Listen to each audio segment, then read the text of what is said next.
अस्सलाम वालेकुम जी। बच्चे, आवाज आ रही है आपको?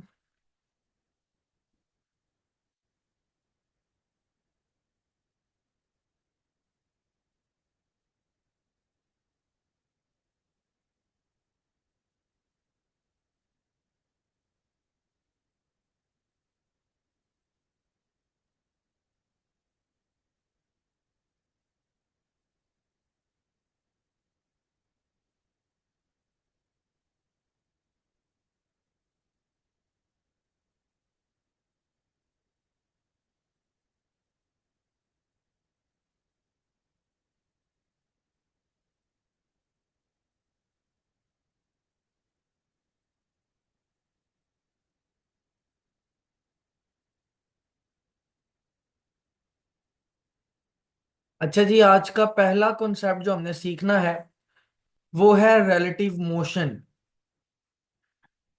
अब ये रिलेटिव मोशन क्या होता है? याद रखिएगा कि जो रेस्ट है और जो मोशन है दोनों ये रिलेटिव स्टेट्स हैं। यानी कि हम ये बात कह सकते हैं कि जो रेस्ट है और जो मोशन है, रेस्ट एंड मोशन, ये बेसिकली रिलेटिव होती हैं। Rest and motion are relative to observer. Rest and motion observer के साथ रिलेटिव होती हैं, जिसका मतलब ये है कि रेस्ट और मोशन की हालत बेसिकली डिपेंड करती है कि ऑब्जर्वर की हालत क्या है। मिसाल के तौर पर अगर आपके पास एक बस है और उस बस के अंदर कुछ अफराद बैठकर जा रहे हैं, लेट्स इमेजिन कि ये आपके पास एक बस है और इस बस के अंदर कुछ लोग बैठे हुए हैं। सो लेट्स से कि ये दो लोग इस बस के अंदर मौजूद हैं और ये बस मूव कर रही है इन द फॉरवर्ड डायरेक्शन, और दूर खड़ा हुआ एक और शख्स इन लोगों को देख रहा है जो कि रास्ते पर खड़ा हुआ है।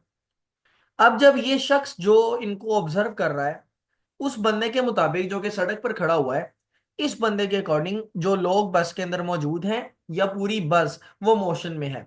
यानी कि ये वाला बंदा जब इसको देखेगा तो वो कहेगा कि ये बस किस हालत में है, मोशन की हालत में है। लेकिन जब ये वाला बंदा अपने सामने वाले बंदे को देखेगा तो वो कहेगा कि नहीं, ये वाला बंदा तो रेस्ट में है। इसका मतलब ये है कि एक बंदा, एक बंदे के लिए मोशन में है लेकिन दूसरे बंदे के लिए वो रेस्ट में है। यानी कि रेस्ट और मोशन ऑब्जर्वर के साथ रिलेटिव है। रेस्ट में है कोई बॉडी या मोशन में, वो डिपेंड करता है कि ऑब्जर्वर कौन है। जैसे हमारी गिवन एग्जांपल में जो ऑब्जर्वर ब्लू वाला है उसके अकॉर्डिंग ब्लैक वाले दोनों बंदे मूव कर रहे हैं, लेकिन ब्लैक वाले बंदे के अकॉर्डिंग दूसरा ब्लैक वाला बंदा जो कि उसके साथ ही बस में बैठा हुआ है वो मूव नहीं कर रहा बल्कि वो रेस्ट की हालत में है। तो इस तरह के मोशन को कहते हैं रिलेटिव मोशन। तो पहली बात तो हमें ये पता चली कि जो रेस्ट एंड मोशन है बेसिकली वो रिलेटिव होती हैं। बेटा, दूसरी बात आपने ये याद रखनी है कि आपके पास जो डायरेक्शन होती है वो भी रिलेटिव होती है। Direction is also relative. अब आप कहेंगे कि सर वो कैसे? तो जरा इसका कॉन्सेप्ट भी एक दफा देख लें। इमेजिन करें कि ये आपके पास जमीन है, अर्थ है, और इस अर्थ के अंदर हम कुछ ऑब्जेक्ट्स ड्रॉ करेंगे। सो लेट्स से कि पहले एक बंदा है वो इस जगह पर खड़ा हुआ है ये। अब यहां से अगर कोई बॉल ऊपर की तरफ फेंकता है तो इस बंदे के लिए अप डायरेक्शन ये होगी और डाउन डायरेक्शन ये होगी। लेकिन अगर कोई बंदा दूसरी जानिब अमेरिका में खड़ा हुआ है यहां पर, तो इस बंदे के लिए अप डायरेक्शन ये होगी, this will be the up, और डाउन डायरेक्शन ये होगी, this will be the down direction. इसी तरह अगर कोई बंदा इस जगह पर खड़ा है ऑस्ट्रेलिया के अंदर, तो उसके लिए अप डायरेक्शन ये होगी, this will be the up direction, और ये डायरेक्शन उसकी डाउन होगी। इसी तरह अगर कोई बंदा यहाँ मिडिल ईस्ट में खड़ा है इस जगह पर, तो इस बंदे के लिए अप डायरेक्शन ये होगी और डाउन डायरेक्शन ये होगी। तो कहने का मतलब ये है कि जो डायरेक्शन है उसका ताल्लुक भी ऑब्जर्वर के साथ होता है और वो भी क्या होती है, रिलेटिव होती है। जैसे हमने देखा कि अलग अलग ऑब्जर्वर के लिए अप एंड डाउन डायरेक्शन भी अलग अलग है। यानी कि रिलेटिव मोशन का कॉन्सेप्ट तो हो गया क्लियर कि रिलेटिव मोशन क्या है। पहली बात तो ये कि रेस्ट और मोशन दोनों ऑब्जर्वर के साथ रिलेटिव होते हैं, और दूसरी बात कि जो डायरेक्शन है वो भी रिलेटिव होती है। अब यहां पर हम बात करते हैं फ्रेम ऑफ रेफरेंस के हवाले से। तो क्या होता है जी फ्रेम ऑफ रेफरेंस, देखते हैं इसको।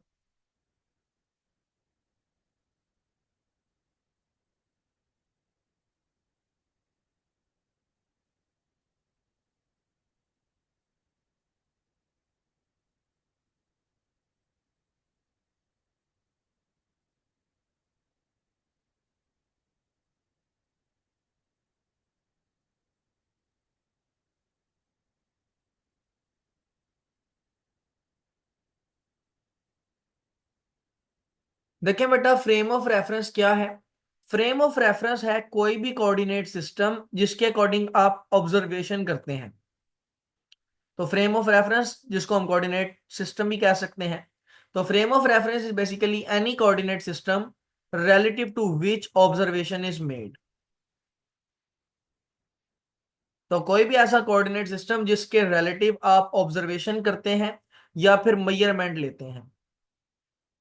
मिसाल के तौर पर अगर आप अपने कमरे में बैठे हुए एक टेबल को ऑब्जर्व कर रहे हैं, तो आपका कमरा आपके लिए क्या हो जाएगा? Frame of reference. यानी फ्रेम ऑफ रेफरेंस कहते हैं सराउंडिंग्स को, इर्द गिर्द को, वो इलाका जिसके अंदर आप रहकर कोई एक्सपेरिमेंट कर रहे हैं या कोई ऑब्जर्वेशन कर रहे हैं, उस इलाके का नाम होता है फ्रेम ऑफ रेफरेंस। अगर आप एक बस के अंदर बैठ के किसी चीज को ऑब्जर्व कर रहे हैं, तो बस आपकी क्या हो जाएगी?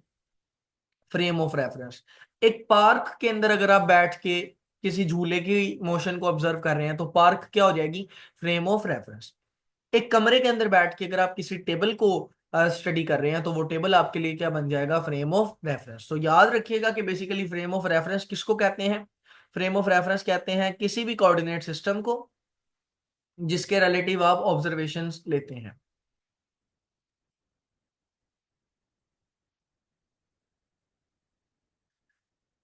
तो ये आपके पास एक फ्रेम ऑफ रेफरेंस मैंने ड्रॉ किया। तो लेट्स से कि आप यहां पर हैं, और let's say that you are here, और दूसरी जानिब इस जगह पर आप किसी चीज को ऑब्जर्व कर रहे हैं। लेट्स से कि ये एक टेबल है।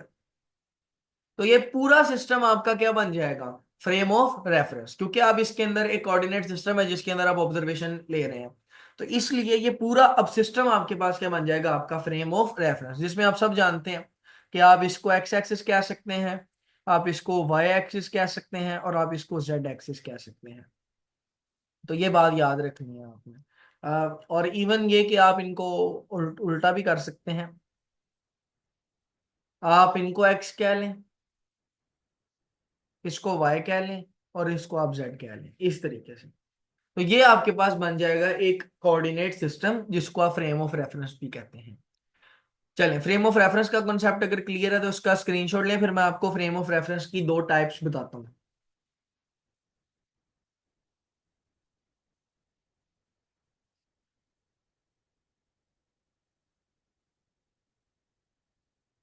अच्छा जी, अब जरा देखिएगा, हमारे पास जो फ्रेम ऑफ रेफरेंस होता है उसकी दो टाइप्स होती हैं। मिसाल के तौर पर अगर आपने किसी जगह पर कोई मेजरमेंट ली है, तो अभी मैंने बताया कि किसी जगह पर जहां पर आप मेजरमेंट लेते हैं वो बन जाता है आपका फ्रेम ऑफ रेफरेंस। तो अब वो चीज जिसके अकॉर्डिंग आपने मेजरमेंट ली है, वो मूव भी कर सकती है और वो मूव नहीं भी कर सकती। मिसाल के तौर पर यानी कि आपका फ्रेम ऑफ रेफरेंस मूविंग भी हो सकता है और आपका फ्रेम ऑफ रेफरेंस स्टैटिक भी हो सकता है। तो अगर एक फ्रेम ऑफ रेफरेंस होता है that is called as inertial frame of reference. ठीक है, इनर्शियल फ्रेम ऑफ रेफरेंस। तो एक आपके पास फ्रेम ऑफ रेफरेंस होता है इनर्शियल फ्रेम ऑफ रेफरेंस, और दूसरा फ्रेम ऑफ रेफरेंस जो आपके पास होता है वो होता है non inertial frame of reference. तो कुल मिला के आपके पास दो तरह के फ्रेम ऑफ रेफरेंस होते हैं।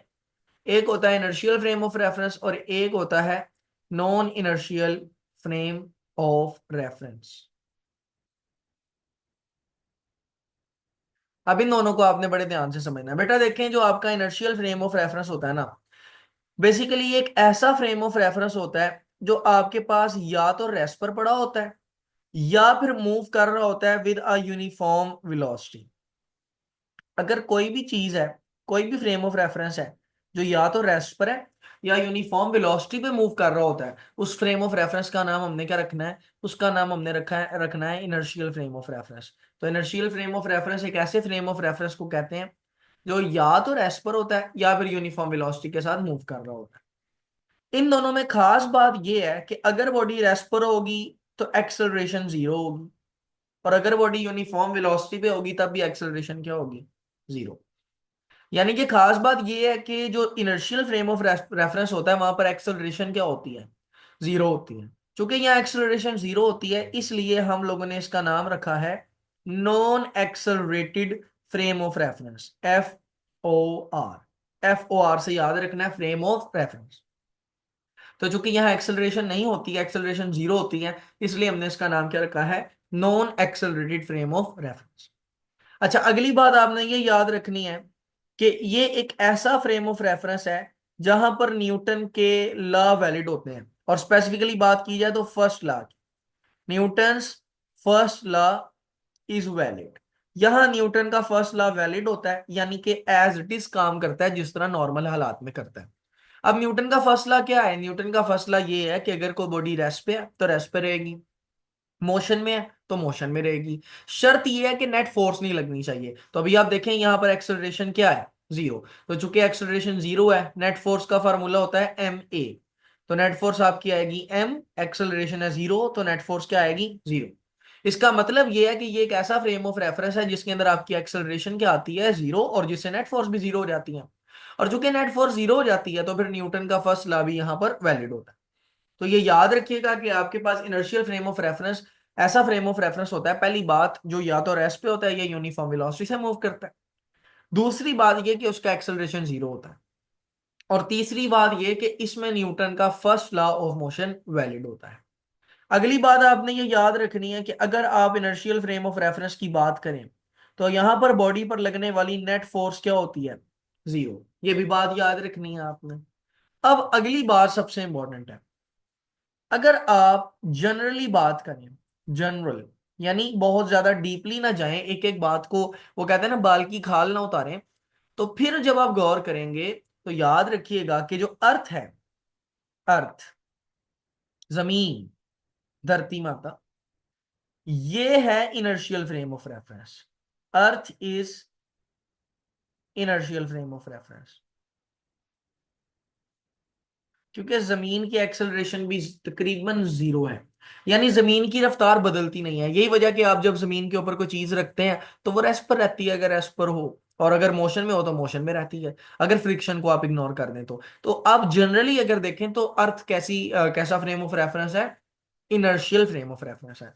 अगर हम non inertial frame of reference की बात करें तो बेटा याद रखिएगा कि ये एक मूविंग फ्रेम ऑफ रेफरेंस होता है जो कि यूनिफॉर्म वेलोसिटी के साथ मूव नहीं करता। यहां पर आपकी जो ऑब्जेक्ट है वो मूव कर रहा होता है वेरिएबल वेलोसिटी के साथ। ये याद रखना है आपने कि जो non inertial frame of reference है वो आपके पास मूव कर रहा होता है किसके साथ, वेरिएबल वेलोसिटी के साथ। अगर ये वेरिएबल वेलोसिटी के साथ मूव कर रहा होता है तो इसका मतलब है एक्सेलरेशन जीरो नहीं होता, एक्सेलरेशन होता है। अगर बॉडी आपके पास वेरिएबल वेलोसिटी से मूव कर रही हो तो इसका मतलब है कि बॉडी के अंदर एक्सेलरेशन होगा। अच्छा, अगर बॉडी के अंदर एक्सेलरेशन होगा तो इस बात का मतलब क्या है, ये कौन सा फ्रेम ऑफ रेफरेंस है, इस बात का मतलब ये है कि ये एक एक्सेलरेटेड फ्रेम ऑफ रेफरेंस है। बेसिकली आप ये कहेंगे कि this is an accelerated frame of reference. तो ये भी याद रखना है, non inertial frame of reference को आप एक्सेलरेटेड फ्रेम ऑफ रेफरेंस भी कहते हैं। अगली बात ये कि इसमें चूंकि एक्सेलरेशन जीरो नहीं है या एक्सेलरेशन मौजूद है तो आप कहेंगे कि Newton first law is not valid. यहां न्यूटन का पहला कानून नहीं लगता, वैलिड नहीं होता। यानी कि यहां पर अगर आप किसी बॉडी को रेस्ट पर रखेंगे तो जरूरी नहीं है कि वो रेस्ट पर है, वो मोशन में भी हो सकती है। दूसरी बात यह कि अगर आप यहां पर चेक करें तो बॉडी के ऊपर लगने वाली नेट फोर्स जीरो नहीं होती। Net force is basically not equal to zero, ये भी आपने याद रखना है। और अगर आप जनरली बात ना करें लेकिन स्ट्रिक्टली बात करें, एक एक बात को, छोटी छोटी बात को अगर आप नोट करें तो फिर बेटा अर्थ इनर्शियल फ्रेम ऑफ रेफरेंस नहीं है, बल्कि वो है non inertial frame of reference. अगर स्ट्रिक्टली बात करें, क्योंकि जमीन गोल गोल घूमती है, और गोल गोल घूमते हुए आप जानते हैं डायरेक्शन बदलती है, और जब डायरेक्शन बदलती है तो आप सब जानते हैं कि उस वक्त फिर एक्सेलरेशन जीरो नहीं होता, एक्सेलरेशन एक वेक्टर है जो कि डायरेक्शन पे भी डिपेंड करता है। तो इन केस किसी बॉडी की अगर डायरेक्शन बदल रही है तो इसका मतलब ये है कि उसके अंदर एक्सेलरेशन मौजूद है। तो ये बेटा मैंने दो types of frame of reference, एक आपके पास है इनर्शियल फ्रेम ऑफ रेफरेंस और दूसरा आपके पास है non inertial frame of reference. इन दोनों का मैंने एक कंपैरिजन आपके सामने लिखा है। इन केस अगर कोई पॉइंट या कोई बात मैंने मिस कर दी हो या आपको समझ में ना आई हो, आप मेरे से पूछें, मैं बताता हूँ। और अगर समझ आ गया इसका स्क्रीनशॉट लेके ओके करें शाबाश जल्दी से।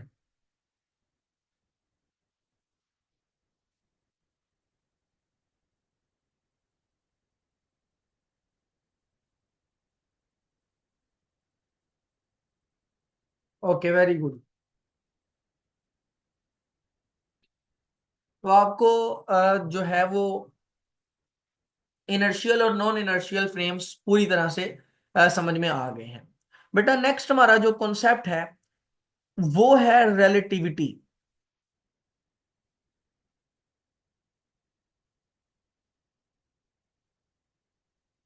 और ये समझें कि रिलेटिविटी एक बहुत एडवांस कॉन्सेप्ट है। यहां पर आपको सिर्फ उसकी एक झलक दिखाई गई है और वो झलक देखकर ही बच्चे अक्सर हमारे सेकेंड ईयर के पागल हो जाते हैं।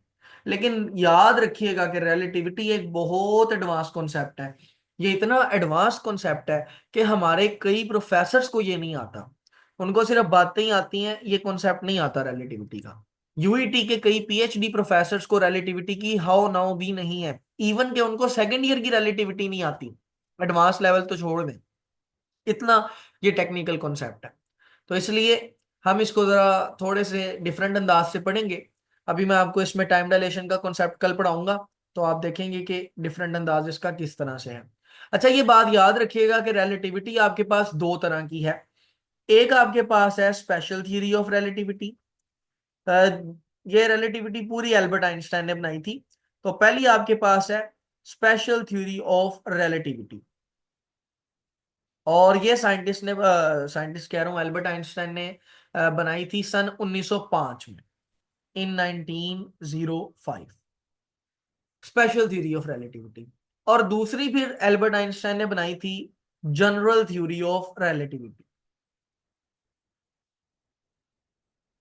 हमारे इस कोर्स में स्पेशल थ्योरी ऑफ रिलेटिविटी ही है सिर्फ, जनरल थ्योरी ऑफ रिलेटिविटी नहीं है।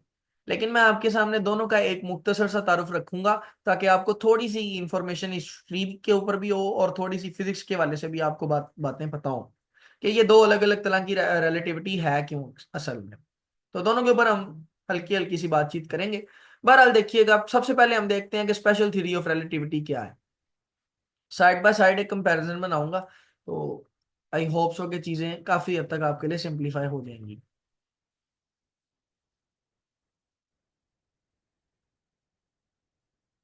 अच्छा देखिएगा जरा, ये जो स्पेशल थ्योरी ऑफ रिलेटिविटी है ना, ये याद रखिएगा ये सिर्फ और सिर्फ बेस करती है इन non accelerated frame of reference.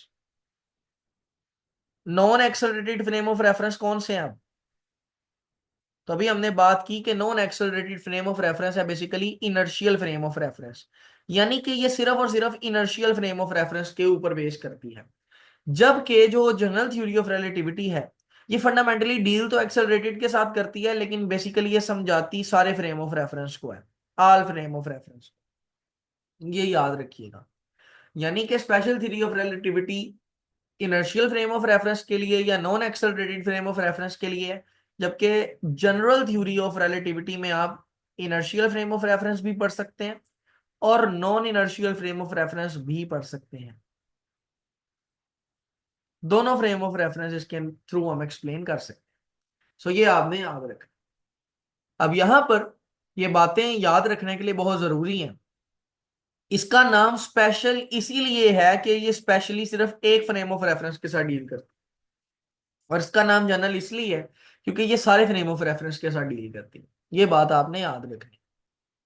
तो एक का नाम स्पेशल इसलिए है क्योंकि वो सिर्फ एक फ्रेम ऑफ रेफरेंस के साथ डील करती है और दूसरी का नाम जनरल इसलिए है क्योंकि वो सारे फ्रेम ऑफ रेफरेंस के साथ डील करती है। अच्छा अगली बात आपने याद रखनी है कि basically it deals with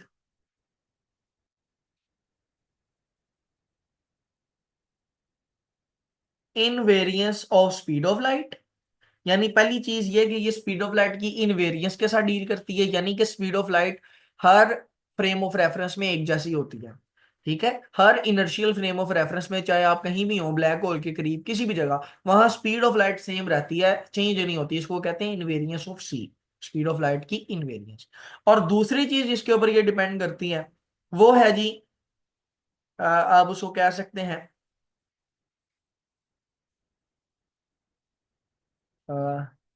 you can say it consistency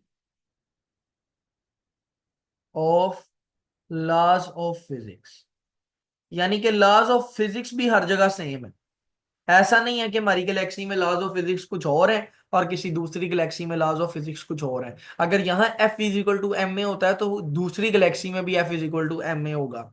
अगर यहाँ F is equal to m a वाला फार्मूला वैलिड है तो ब्लैक होल के पास भी F is equal to m a वाला फार्मूला वैलिड होगा।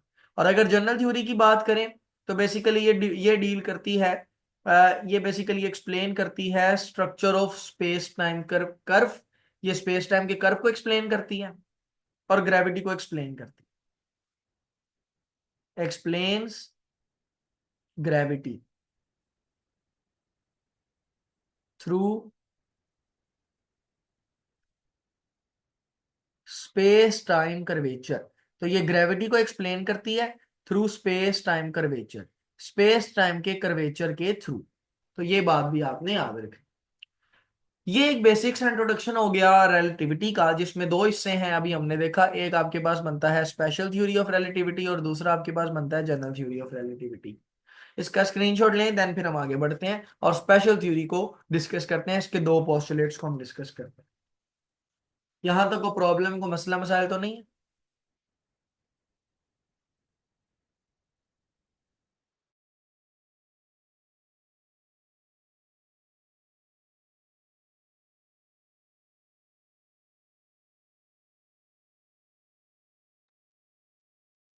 अच्छा जी, उसके बाद अगर हम आगे देखें तो बात करेंगे हम स्पेशल थ्योरी ऑफ रिलेटिविटी पर।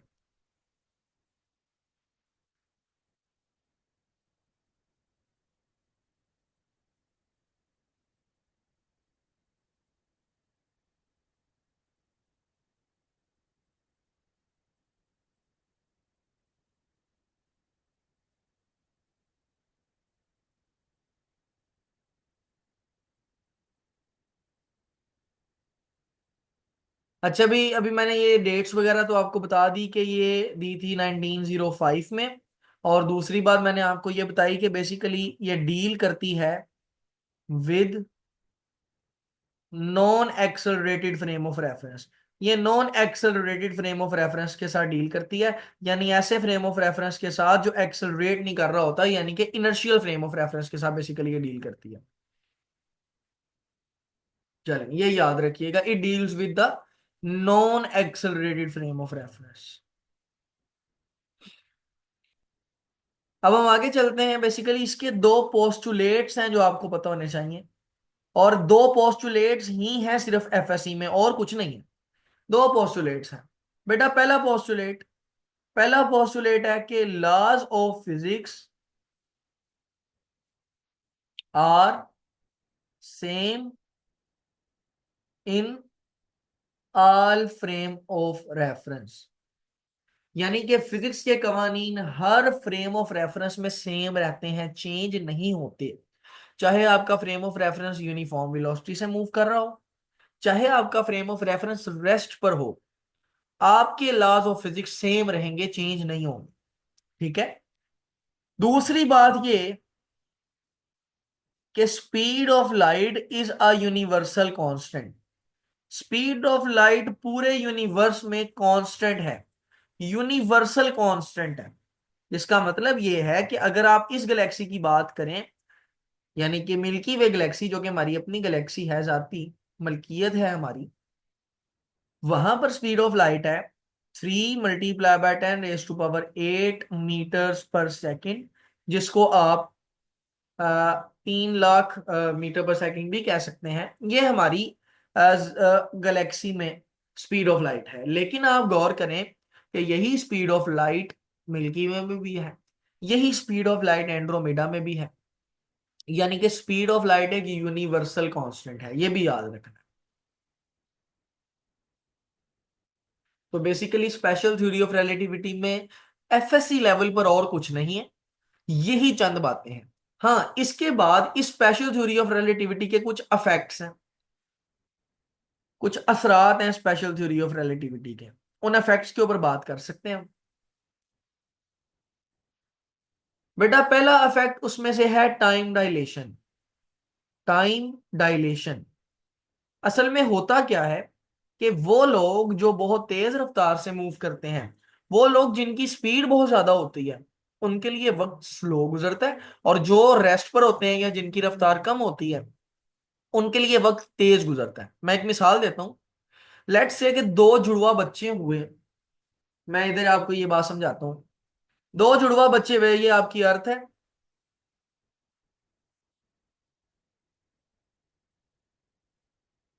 चल,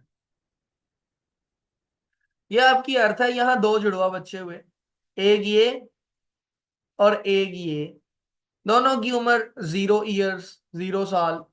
आप क्या करते हैं, आप इनमें से एक वाले को स्पेसशिप में बिठाकर बहुत तेज रफ्तार से स्पेस में घूमने फिरने के लिए भेज देते हैं।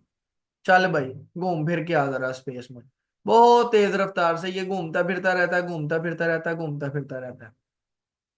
कुछ सालों के बाद जब ये वापिस आता है जमीन पर, तो इसकी उम्र होती है 10 ईयर्स। बहुत सालों बाद इसकी उम्र कितनी होती है? 10 साल। जबकि ये जो दूसरे वाला बंदा होता है,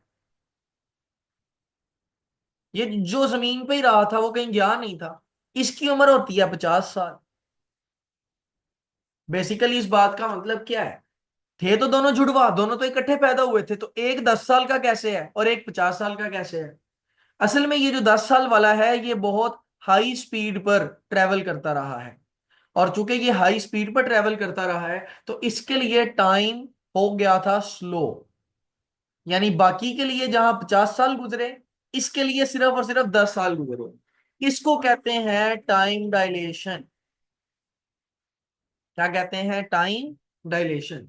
यानी जब कोई बहुत तेज रफ्तार से, बहुत हाई स्पीड से ट्रेवल करता है, तो उसके लिए वक्त स्लो गुजरता है, बजाय उसके कि जो मूव ही नहीं करता या बहुत लो स्पीड से मूव करता है, उसके लिए टाइम फास्ट गुजरता है। यहाँ टाइम उसके लिए कैसा गुजरा है?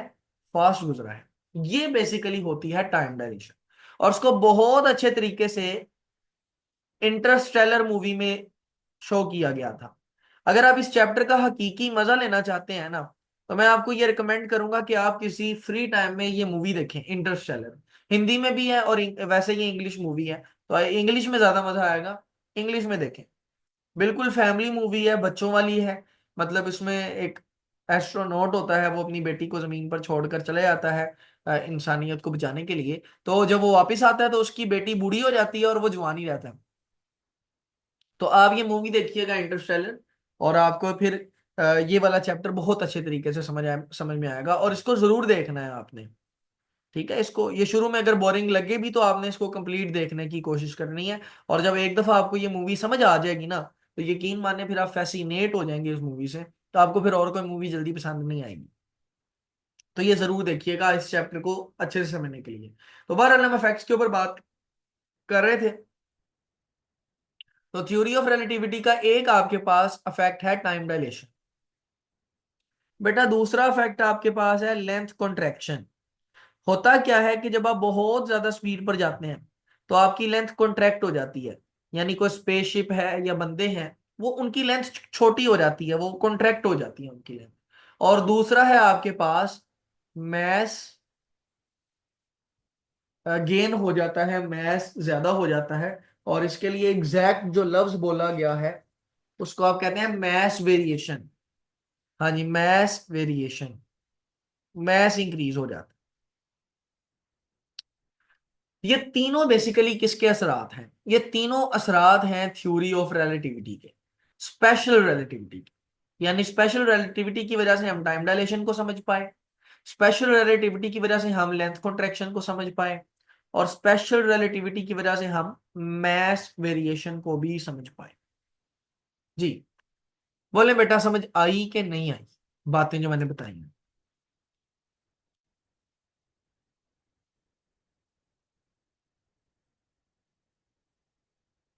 चलें जी। तो ये हमारा रिलेटिविटी के ऊपर लेक्चर था। अब बाकी लोग चूंकि प्रेजेंट ही नहीं है, तो जो रिवीजन क्लास है वो फिर इंशाल्लाह मैं नेक्स्ट संडे अरेंज करूंगा, क्योंकि बाकी लोग अवेलेबल नहीं है। तो संडे को फिर हम नेक्स्ट संडे को रिवीजन क्लास रखेंगे, जिसमें पूरा चैप्टर नंबर 14 हम पढ़ेंगे। तो आज के लेक्चर में इतना ही। कोई मसला हो तो मेरे से पूछ लें। बहुत शुक्रिया। अल्लाह हाफिज।